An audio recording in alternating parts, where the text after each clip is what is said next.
Arī šogad mūs sagaida ļoti krāšņa un skaista tradīcija zāļu tirgus, kas notiks tepat Doma laukumā. Pastāst lūdzu, Ieva, kāda ir plānotā kultūras programma un ko arī praktisku un skaistu apmeklētāji varēs iegādāties šajā tirdziņā?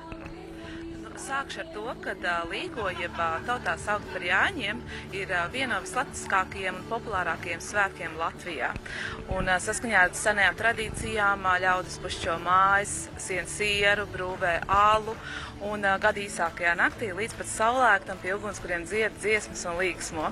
Un ieskandinot šos skaistos svētkus, 19. jūnijā pašā Vecrīgas sirdī, Doma laukumā, jau 20. gadu tiks rīkots Rīgas tradicionālais ielīgošanas pasākums Zāļu tirgus.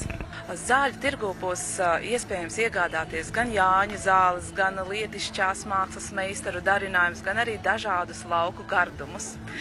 Zāļu tirgus gaisotni papildinās arī skatuve, kur būs plaša, tāda tautiska, tradicionāla kultūras programma. Būs gan bērnu vokālie ansambļi, gan tautas deja ansambļi. Piedalīsies arī profesionālais pūtēju orķestris Rīga un pūtēju orķestris Fanfara.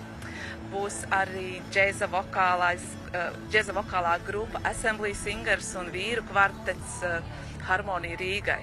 Un pašā noslēgumā visi cilvēks priecēs postfolkloras grupa Rikši, kas šobrīd ir guvusi, ļoti lielu popularitāti un atsaucību ar to, ka viņi ir ļoti dinamiski, līksmi un iedarās šajā līgošanas pasākumā.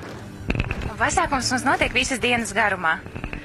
Jā, pasākums būs tikpat kā visas dienas garumā, no pašiem 9 rītā līdz pat 7 vakarā, ar mazu piebildītu, kad skatu darbosies no 10:00. Labi, tad atliek vēlēt, lai ir labs noskaņojums, priecīgs prāts, un tad jau saulīt arī būs spoža un tiekamies tirgu, Zāļu tirgu. Noteikti, un mīļi aicinu visus, gan rīdziniekus, gan pilsētas viesus un ārvalstu viesus, nākt pie mums, priecāties un ieskandināsim šos līgo gaidīšanas svētkus visu kopā.